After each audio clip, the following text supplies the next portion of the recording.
Good morning दोस्तों, Aditya educational class में आपका स्वागत है। आज यहाँ आप लोगों को बीएड डीएलएड से संबंधित सूक्ष्म पाठ्य योजना के अंतर्गत व्याख्या शिक्षण कौशल की पाठ्य योजना बनाना बताएंगे।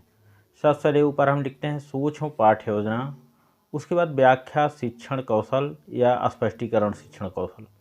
संस्था का नाम, अनुरूपी परिस्थितियों में शिक्षणाभ्यास, मतलब जिस संस्था में आप पढ़ते हैं उस संस्था का नाम यहाँ भी लिख सकते हैं। ब्रैकेट में अनुरूपी परिस्थितियों में शिक्षणाभ्यास।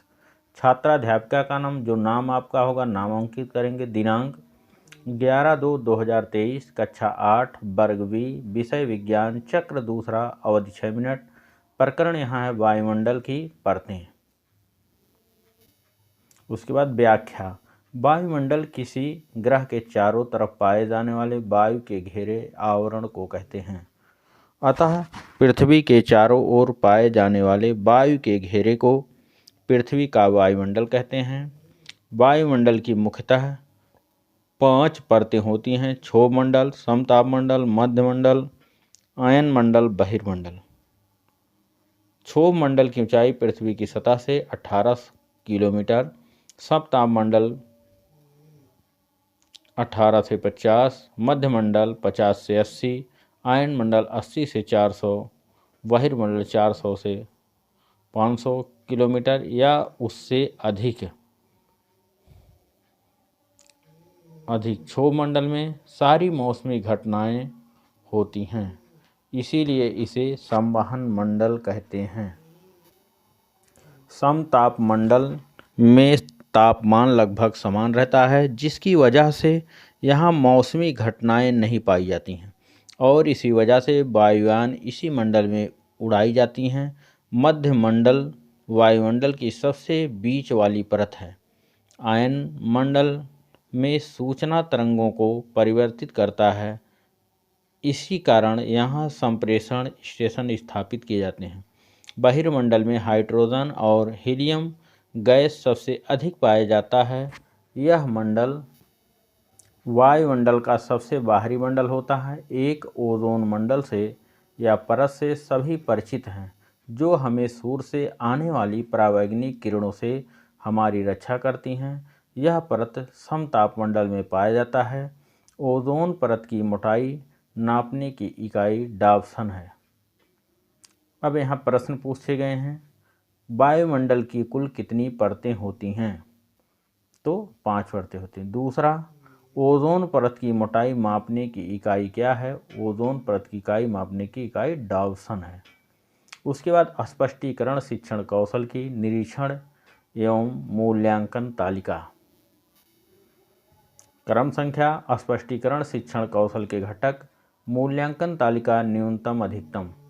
पहला घटक, प्रारंभिक कथनों का स्पष्टता से प्रयोग किया गया। मूल्यांकन तालिका में 0, 1, 2, 3, 4, 5, 6 5 पे गोला किया गया, इसलिए ए घटक जो है सही है। दूसरा, निष्कर्षात्मक कथन अस्पष्ट थे।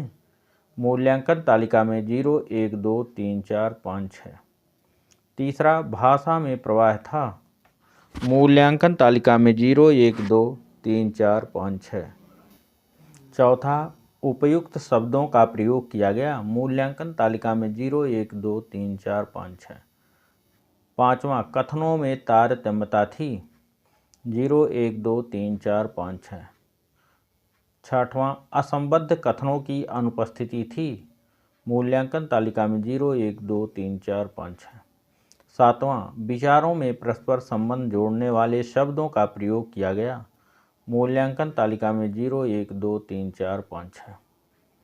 आठवां घटक, छात्रों के बोध हेतु बीच बीच में प्रश्न पूछे गए। मूल्यांकन तालिका में 0, 1, 2, 3, 4, 5, 6। उसके बाद आलोचना या सुझाव। यहाँ छात्राध्यापिका जब शिक्षण कार्य करती हैं तो पर्यवेक्षक यहाँ पीछे बैठ के आलोचना या सुझाव देते हैं कि आपका शिक्षण कार्य कैसा है, आपके शिक्षण कार्य में क्या कमियां हैं, क्या अच्छाइयां हैं। पॉजिटिव और नेगेटिव दोनों प्रकार के कमेंट किए जाते हैं।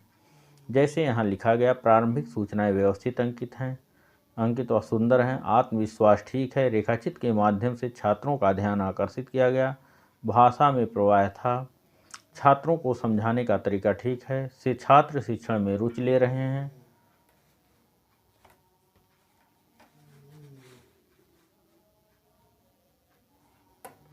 शिक्षण कार्य उत्तम ढंग से पाठ्य योजना अनुसार किया गया। उसके बाद पर्यवेक्षक यहाँ सिग्नेचर कर देते हैं। Thank you class.